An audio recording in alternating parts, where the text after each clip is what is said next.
Hey guys, welcome to the Mindful Mug, where we blend entertainment, practical tips, and life advice with just the right amount of caffeinated chaos. I'm Jess, your slightly awkward but well intentioned host. So grab your favorite mug, I've got mine, get comfy, and let's dive right in. Again, everybody, welcome to the Mindful Mug. I'm your host, Jess, and today we have a special guest, my brother Michael. Today we are Oh, talking about all hi things there. wicked. So let's dive right in.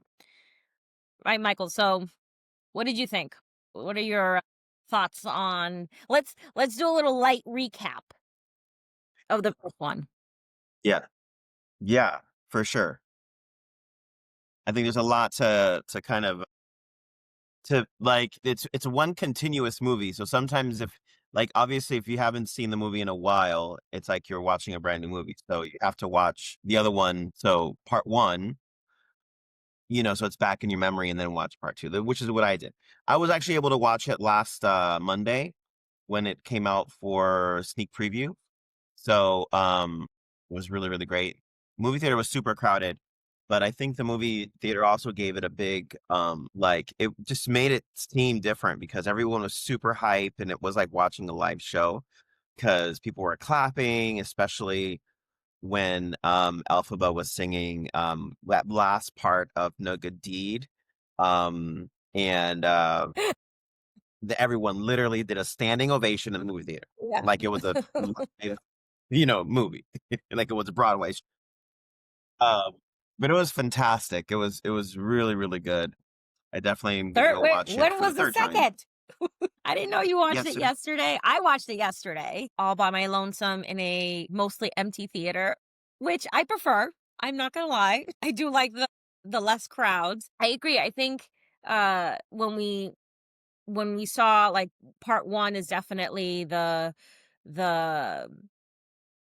I feel like for me, part one was touched on the child that needed to be healed, right? To be seen with regards to Elphaba and her progression throughout the movie and the friendship between her and Galinda. And then going into two, it's the growth, right? When we look at Galinda and Elphaba, the growth that they both have made. But I feel in For Good, the one that had the most growth was Galinda. Because she had to kind of come to terms with like her own insecurities. So I thought that was huge, like focusing on her growth, their friendship, all of that. I think I cried. I brought tissues because I knew I was going to cry. I don't know if you cried, but I cried. The first time I watched it was just like it was me and Natalie and Adiana. So we were watching it that night. So it was just very hype. Then last night was more like just me trying to understand a little bit more the ascension into their roles, both Glinda and Elphaba, and seeing how they where in the movie they pivoted, where there was more of their aha moment when they had to realize that this is who I am. Because that didn't happen for Elphaba until No Good Deed, and then it didn't happen for Galinda until Girl in the Bubble. And when she realizes that what she's done all of her life and who she's been, who she's portrayed to be, was Mhm. based on deceit and lies, right? And I was actually really impressed that they put that song in there because it's not from Wicked the musical. It's an original song for this particular movie or this adaptation of the movie of Wicked. Actually, there's two songs on there that I liked a lot, and two of my faves aside from the traditional songs that we all know. Um, so no place like home and Girl in the Bubble were two new songs that they introduced into this adaptation, and one from Galinda and then one from Alphaba. And they both resonated with me because sometimes, like in life, you're just like, so for Girl in the Bubble, it's like the lyrics talk about, you know, the person that you portray yourself to be, realizing that it was all based on, Mhm.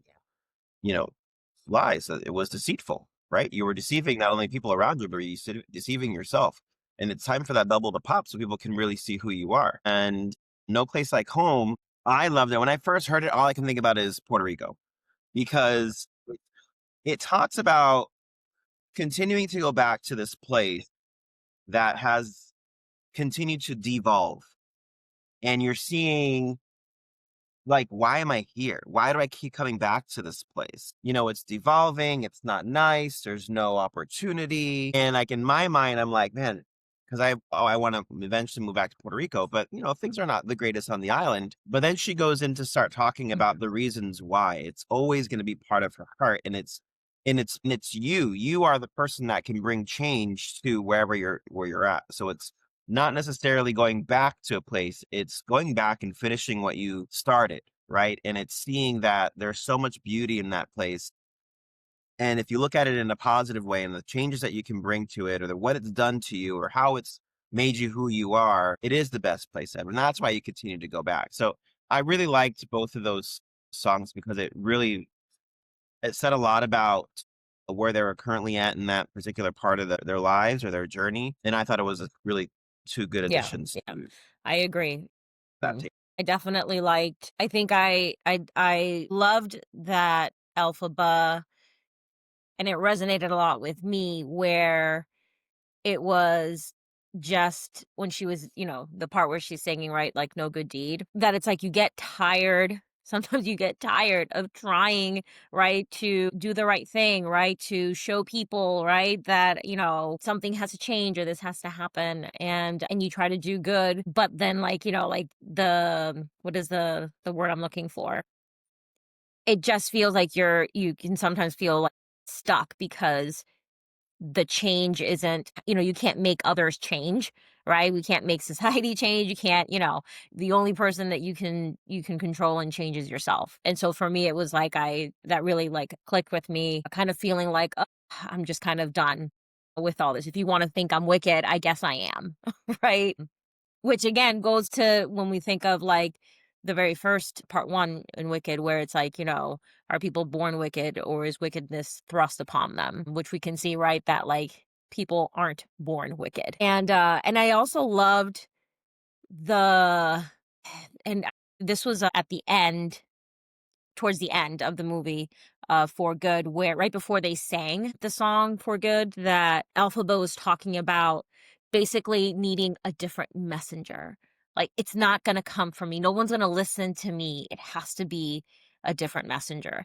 And I thought that was so great. I don't know. There's just something about that really like hit me because sometimes, yeah, you do need a different messenger because people aren't going to, whether it's the perceived opinions about who you are that will, colors their view. And so therefore, yeah, like, you need sometimes that different messenger.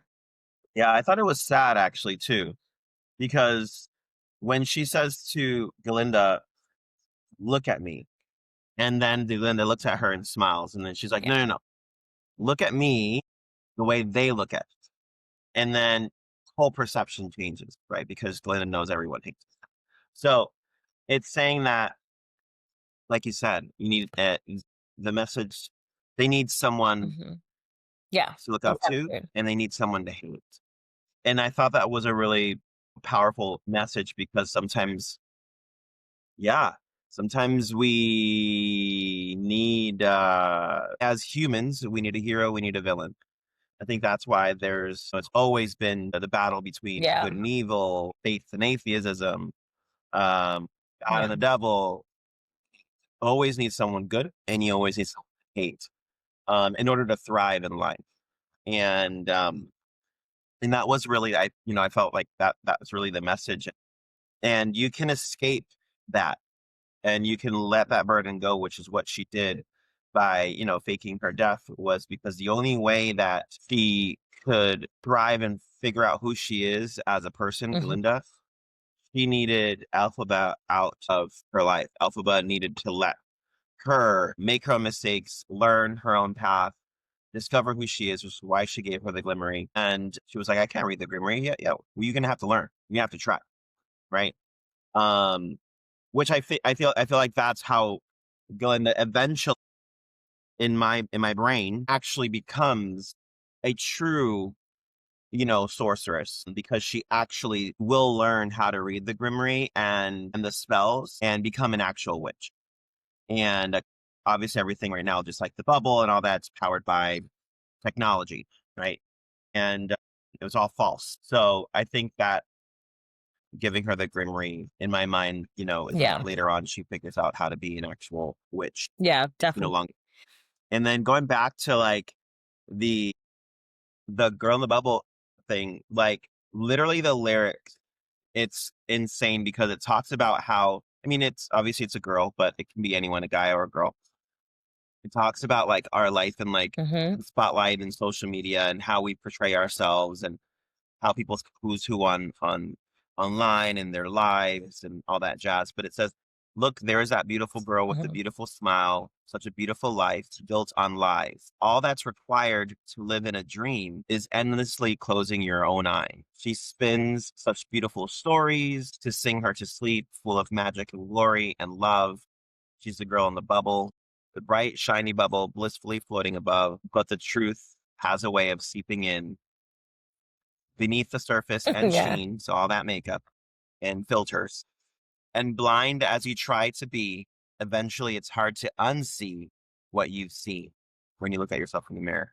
And so that beautiful girl with a beautiful life has a question that haunts her somehow. If she comes down from the sky, gives the real world a try, who in the world is she now? So it's like you're living this false life in front of the camera trying to be this person in this world. And then if you were to take it all away, wipe off the makeup, turn the camera off, look in the mirror and say, are you ready to actually face the world as you are, as you were born? And that's a Mhm. daunting thought for a lot of people because they've been through a lot. They were either bullied in life, they have traumas in life, they don't like who they were born as, or families that were born into, or traumas that were into. And so they live this life of falsehood Mhm. and it will eventually catch up just because it's like, oh, I found my new person and they never dealt with the things that they had to deal with in their life. It'll eventually start to turn really gloomy and grim. And you have to eventually make that powerful decision to say, this is who I am without the falsehood. And you have to force the world to see you who you are. Yeah. And if they Yeah. don't like it, that's on them. But you have Yeah. to like it. It's the only way that you can become a person Yeah, that and I you think love that's and like why what you see. Wicked I think that's why people love it so much is because of the fact that, like, they can see themselves, right? In both and whether it's Elphaba or Galinda or both of them, right? Um, it's the similarities. When you mentioned The Girl in the Bubble, I think of the song, when I think of the song For Good, I understand, what it's about, right? But for me, I interpret the song a little bit different. For me, it was like I felt like that song was like me singing it to the child that I had left behind, right?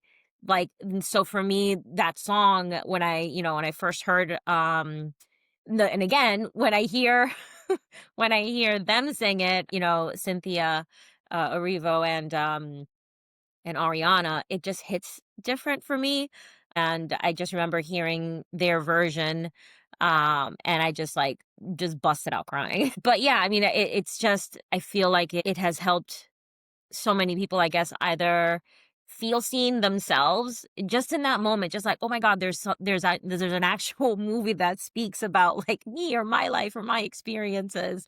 Mm. And then, you're also enjoying it because it's a great story. I did wanna touch upon some stuff that pissed me off. Let's start with Nessa. I'm glad that she died. I was like, "Thank God that bitch is dead." I hated her. I never liked Nessa. She's such a The bitch. I Wizard hate her. of the East is dead. I was so upset. I'm glad that her time was very short in the movie because I would not be able to as much screen time as she had in part one. I'm glad she had No like accountability to again, that. accountability. And the fact Like, how do you treat your sister like that? I was like, hey, no." and then Uh-huh. expect Yeah. her to save you and then like calling for her. like when you literally cast a spell because you first of all you don't know how to read the groomery, and you're casting a spell recklessly, and Elphaba's saying, "No, you can't do that. Like, stop it. You don't know what you're saying." And then she does it anyway, and then this motherfucker turns into a fucking can of fucking beans, and then he comes out and gets upset with her while Elphaba's Mhm. already gone, and then she's like, "Oh, that was Elphaba." And then motherfucker's like, "Oh, I'm finna kill her." And then he leaves, and then she's upset that he's upset that Elphaba was upset that, and then she's like, Mhm. like, why you calling for her? She ain't gonna say like you literally just Yeah. put a bounty on her head on top of the other bounties that she has, for no reason Yeah. when you could have created an ally for her because like all of the things that if you look at the Wizard of Oz, like the story, and Dorothy and the Cowardly Lion and the Tin Man and the Scarecrow going through all those things that they went through to get to the wizard, then you look at what we see in Wicked, and it's like they were all under false pretenses. I mean, Mhm. everything's under false pretenses. Why everyone hates Elphaba all because of a lie. Didn't do anything wrong except be herself. But like, so because of the wicked bitch of the Period. East, we have Tin Man that could have been allied to her and help her, like Fiero eventually was, or has always been. And then the Cowardly Lion, like those were things that the Tin I Man put in know. his mind because she actually saved him. So it's like everything was it was like literally the what you said earlier is wicked are people born wicked or is wickedness thrust upon them? So wickedness in this point, this particular instance was thrust upon them by the wicked bitch of the east on the Tin Man, Mhm. and from the Tin Man to the Cowardly Lion, it was all lies. Yeah. So it's crazy. I hated them. I hated all of them. I'm Ariana The characters, not the and so actors in real life. he's a Obviously, no shade to them. he a stupid Tin Man, and he a stupid actor, and he was a stupid munchkin. He was stupid all around. He played the perfect stupid part, all of it. They casted the perfect Well, stupid I mean, person, clearly they did a stupid good actor. job in pissing people, well, at least me off. I was like, I was ready to just like, I'm like, oh my God, I cannot deal with the lack of accountability from these people. It was pissing me off. So I had to throw that out there. I was so happy to see that because I was curious as to the way that they were going to then how Fiera was going to respond to then becoming, right, the Scarecrow. Because seeing um, how Bach, just completely turned against Elphaba, I was thinking, was it the spell itself that made him so, like, upset, so mad? Um, and that he forgot, like, all the things that Elphaba, had done and, who she is. Uh, so I was really happy to see that they didn't do that with Fiero, that Fiero, at the end of the day, um, and I don't know if it's because also, like, he loves her, so therefore, you know that love that he has for Elphaba, maybe that, kept him, right, sane in that sense. Yeah, I think also there's a difference between um the Tin Man because he doesn't deserve a name. They do deserve each other, right? So it was a well because first of all, the spell was done without consensual love, right? And it was forced on them because this person was the wicked bitch was trying to force him to Yeah. love her, or he can't love anyone else. Like remember she banned the Munchkins from traveling. They couldn't leave because he was like, I'm gonna leave. And she was like, "Oh, but you ain't gonna get far. I'm gonna see you real soon." And so the difference is because I feel like Fiero knew he was about to die. Like they were going to kill him. Like he was about to be destroyed. Limb, all the death. Crucified. And then and I feel like he knew that because they have the soul tie together, they've always had a soul tie from the beginning, from the first moment that interaction in the forest in part one, there was a soul tie there, and I believe that that soul tie resonated into to the second part Yeah. because when he was in trouble, she felt it, and I feel like he knew that the moment he started to transform Mm. was because she was saving him from death, and which is why in In the end, when the which is well, no, which is why the spell because I had to, make sure I was not you were singing that last saying night. it last night. I was like, "Elekanamana," I was like I was in the car, and I'm conjuring then I something was like, here. "Hold up." I I'm like I'm looking at the back seat, I'm like waiting for something like saying.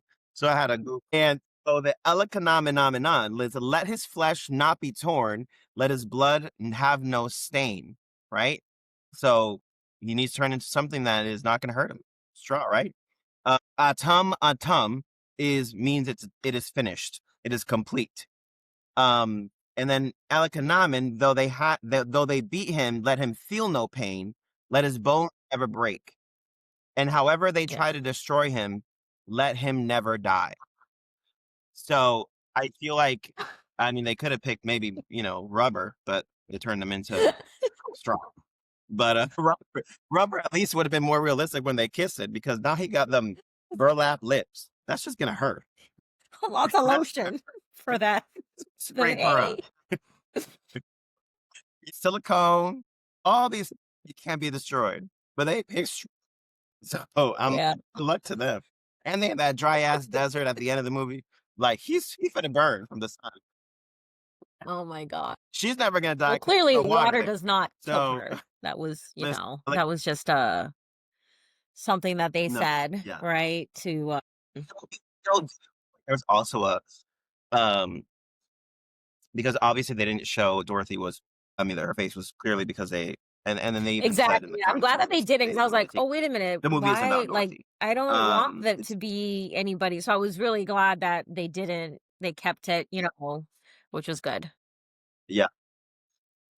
But I mean, they know the actress was known, so she could potentially play Dorothy in a future Wizard of Oz, which kind of sets her up, sets up her career because she's like 12 years old, this girl. But what I loved was, and this is just my thought, so I'm curious to see what you thought. So I think that when Dorothy got to the wizard and they done told her how to destroy the witch with some water, I feel like some point Dorothy and Elphaba spoke. And I feel that they came into some kind of agreement. And Elphaba, told her the truth of how much of a liar the wizard was and how he's false. And then when she Mhm. threw the bucket of water, because you just see the shadow of it happening, I feel like Dorothy was in on it. I don't know. I don't Yeah. feel because first of all, it was a trapdoor. And she would be I mean, No, she just in the did it. shadow, But Dorothy's the only still thing like, is that they didn't show her Dorothy running. left though with the It wizard. look So then if Elphaba did tell her like, "Oh, why ri then why would Dorothy then get in the balloon with him?" because that's their own because the wizard promised her that if she did this, then he's gonna take her home, and if Elphaba's out Mhm. of the picture, there's no magic. She's the only person that's magical. So, if Elphaba's out of the picture, Dorothy is there, Galinda has no power, the wizard has no power, but he has technology. It's like, "Hey, listen, throw this at me, keep it a secret, go back to him, tell him that you killed me because remember, she was the only witness to her death. Dorothy, so Elphaba needed Dorothy to tell the wizard that she killed her because there was no one else to see that. So if Dorothy didn't do that and said, "I'm going to be on your side, Elphaba," then I think that that would have been like then Dorothy would be stuck in Oz and then or be banished or killed because Mhm. then she disobeyed the wizard. Yeah.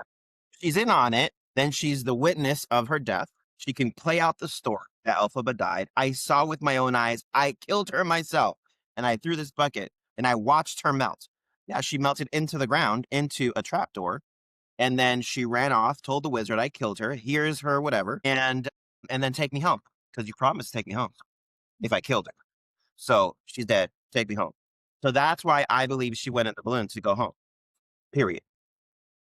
And then how would, because then Dorothy on her path home, because remember, she had the Cowardly Lion, the Tin Man, and Scarecrow, essentially, right?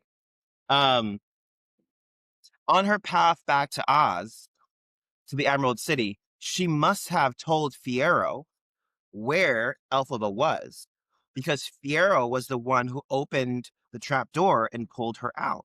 So there must have been, and then Elphaba hadn't seen Fiero since before No Good Deed. So there was no way that Elphaba told Fiero that this was the plan, because first she didn't know who was going to get kidnapped. She didn't But know that that was she was going to climb Fiero's, into the remember that stone, that's and Fiero's she didn't know that she was castle, going to die. that where she was at, Allegedly. Elphaba. So then it means that actually Fiero was in on it with Dorothy. Actually, all of them, right? Elphaba, Dorothy, all of them came up with that plan. That's what I'm saying. Yeah. I'm saying they knew what was happening. So Dorothy said, "Listen, my How did she's there. Galinda know I'm gonna tell this person the I castle? can go Did home, Fiero Kansas." tell her about the castle, the second castle? But No, how did I Galinda don't think rode off Galinda to the castle? knew anything. Remember? Oh no, It Galinda did. But knew Sarah where the must have castles were. mentioned or talked to her, right, at some point about the castles. His castle, whatever. The castle that he doesn't use. They were about to get married. They were engaged. He got two castles. Yeah. And he was like, "I'm gonna live in one, and you can live in the other." And so he knew about all that. So that was, I truly believe Dorothy was in on it, and Dorothy's who played out this plan to um to ensure that once she gets to go home, two Fiero knew where she was to find her, Galinda to never find out. Because the only way that Galinda could thrive is knowing that she's this sole bearer of goodness. Yeah. And that's gonna force her to stop looking for Elphaba and really, really force herself to learn the Grimoire and truly become powerful. Yeah, yeah. And the Period. That's I what think something that surprised me from the movie was, like, we figured out very, during part 1, right, that the wizard was Elphaba's father. I thought that he knew. I thought he knew. So I was completely kind of right. thrown back when I Right. realized that, wait, this motherfucker didn't even know. He didn't know that was his child. Like, I don't know. Period. Yeah, I don't know. That surprised me. And Gotlinda didn't know either. I felt like everyone knew. Like, yeah, what were y'all doing in part 1? How y'all didn't know? Like, clearly, I thought that they knew Yeah, about I mean, Mad Marble I didn't I knew that Galinda didn't because know, Elphaba didn't know, but I thought Madame Marble knew. I thought that Madame Marble found out along the way, but I thought that the wizard knew. that was I thought he knew. When he sang that song, right? When he was singing, huh? Yes, yes. And he talks about, like, his daughter, and just thought that was, he knew something. right. Yeah. He says, "I've been expecting you." Mhm. And then he had the little toy, the figurine Yeah, then he already wanted in his to be a pocket, dad, like, right? he He was said expecting that her to about, come like, home, wanting to be a and father he or thought, something like that, right? and I think that's also, so that was a deceitful moment, but it was a turning point for him because after the fact, he stopped trying to kill and started to try to escape. And he knew the moment that shit went down, he's about to go fry town. And when Ariana knew and found out what she knew, obviously what she found out, uh, shit was about to go down on him Mhm. because she was going to expose him for who he truly was. So it was get out or be exiled by your own people. Same thing with Miss Marbles, Bag of Marbles. That bitch. At first, I liked her. I was like, I love these evil villains. She's I cute, just and I'm how this she is with, that's And Galinda, And, she's just like, I know. She's so dismissive. But then at the end, Galinda that gets was back funny. at her and is dismissive of her. And I'm like, yes, like Oh, clapping. we totally missed. Okay, the slap Hear the t- heard she across the world. It overshadowed Will Smith and Chris slapping Chris Rock. uh, When Galinda slapped Elphaba, the older ladies that were in the theater with me, that were behind me, were they like, "Oh!" That it was a slap. and then they slap and That was funny. it was like a slap fest. It was hilarious. It was hilarious. But I do want to another on a serious topic you were talking about, and then we kind of transitioned. I love where you were talking about like for good and how Mhm, you interpreted it, and it was like you're talking. But I love like so it's like when it says people come into our lives for a reason, bringing um something we must learn, and then we are led to those who help us grow. And if we let them, we'll help them in return. And then I don't know if it's true, but I know who I am today because I knew you. And I think it goes back to both of those songs, but mostly The Girl in the Bubble, because that first part, although they both sing it, the part that Galinda sings is yeah, that verse. I've heard it said that people come into our lives, and although in that particular moment she's talking about Elphaba, I can also see where you were talking about how it's more of a mirror effect because when she's singing The Girl in the Bubble, she's talking about the person that she's portraying herself to be. And then popping the bubble and revealing the world who she really is. And in this song, she's talking about, I've heard it said there's people that come into our lives and that they're bringing something that we yeah, must learn and we're led to help them grow.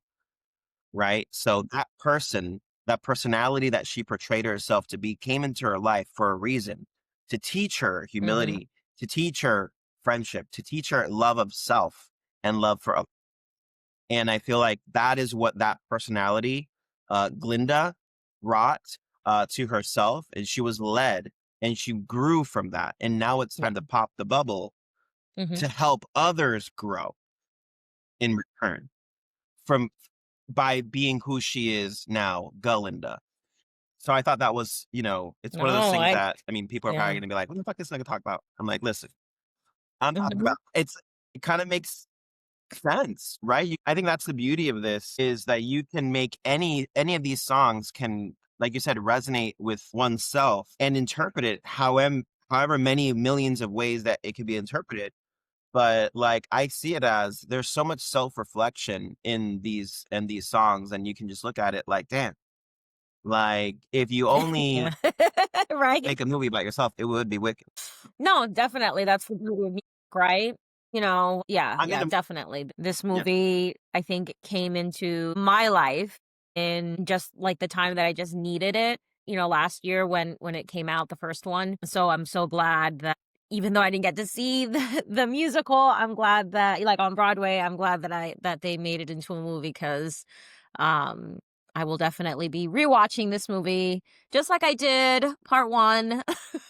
And The soundtrack is amazing. I love that there's a lot of similarities to obviously mhm, yeah, which is good. there I were like some that they music continue because I mean, they me changed. and no one mourns the wicked. I swear I need to get that tattoo. I need to get that tattoo. Mm. Mhm. But, I guess to kind of, wrap this up. So are you changed for good, Michael? Listen, I'm wonderful. I think I was changed for good. Yeah.